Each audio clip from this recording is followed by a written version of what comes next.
বাতিলের কাছে মাথা নত করে নাই, ঠিক কিনা? আল্লামা দিলওয়ার হোসেন সাঈদী যখন কারাগারে 13টি বছর তাকে ধুকে ধুকে হত্যা করা হলো, আল্লামা সাঈদী ইচ্ছা করলে জালিমের সাথে আপোষ করতে পারত, কথা ঠিক কিনা? আপোষ করেছে?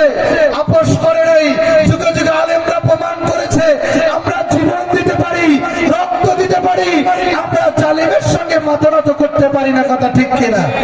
আজকে মুসলমানরা প্রস্তুত আছে টেকনাফ থেকে তেতুলিয়া, সুন্দরবন থেকে বান্দরবন, কি নারী কি পুরুষ, কি যুবক কি যুবতী, আজকেও যদি কোরআনের জন্য জীবন দিতে হয়, কি তরুণ কি তরুণী, কি যুবক কি যুবক, তারা জানাতে যা থাকবে তাই নিয়ে ময়দানে নামতে রাজি আছে, কথা ঠিক কিনা? আপনি রাজি আছেন না? একবার তাকবীরের নারে তাকবীর, লিল্লাহি তাকবীর, আল্লাহু আকবার। আল কোরআনের আলা,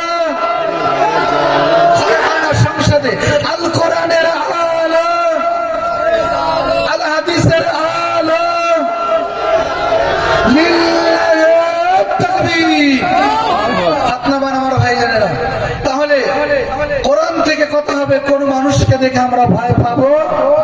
আরেকটু জোরে ভয় পাবো? দুনিয়ার নীতি নৈতিকতা হলো, দেখবেন গর্ভধারিণী মায়ের পেটে যখন 9 মাস যখন অতিবাহিত হয়ে যায়, ওই গর্ভধারিণী মায়ের পেটের যন্ত্রণা বাড়তে থাকে, কথা ঠিক কিনা? আরেকটু জোরে বলেন ঠিক কিনা? আপনারা কি ভয় পাচ্ছেন? তাহলে জোরে বলেন ঠিক কিনা? গর্ভধারিণী মায়ের পেটের যন্ত্রণা বাড়তে যত থাকে, মানুষ বুঝতে পারে নতুন মেহমান পৃথিবীতে আসার সময় তত ঘনিয়ে এসেছে। মুসলমানদের উপর যখন নির্যাতন আসবে, মুসলমানরা যখন রক্ত দিবে, মুসলমানরা যখন শহীদ হবে, বুঝতে হবে ইসলামী রাষ্ট্র কায়েম হচ্ছে। কথা বোঝেননি আপনারা? তাহলে এখন মুসলমানরা যে নির্যাতিত নিষ্পেষিত, এ দ্বারা বোঝা যায় যে ইসলাম কায়েম হচ্ছে। বোঝা যাচ্ছে না? আল্লাহ নবী বলেন ইসলামী রাষ্ট্র যখন কায়েম হবে, দুইটা আলামত তোমরা দেখতে পাবে। জোরে বলুন কয়টা? দুইটা আলামত। আমার সময় একদম সন্নিকটে দুইটা আলামত দেখা যাবে। সাহাবীদেরকে বলল না, আমার সাহাবীরা, ইসলামী রাষ্ট্র যখন কায়েম হবে, আপনাদেরকে একটি প্রশ্ন করি, বলেন তো এই প্যান্ডেলটা যখন তৈরি হয়েছে, বাঁশ দরকার হয়েছে কি হয় নাই? খুঁটার দরকার হয়েছে কি হয় নাই? দরকার হয়েছে। একটা বিল্ডিং তৈরি করতে যাবেন, প্রথমে আপনার কলম করতে হবে, ভিত তৈরি করতে হবে।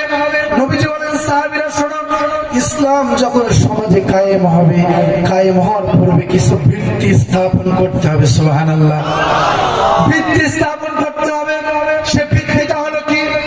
যেরকম কলমের উপরে পুরো ছাদটা নির্ভর করে, ইসলামটা নির্ভর করবে।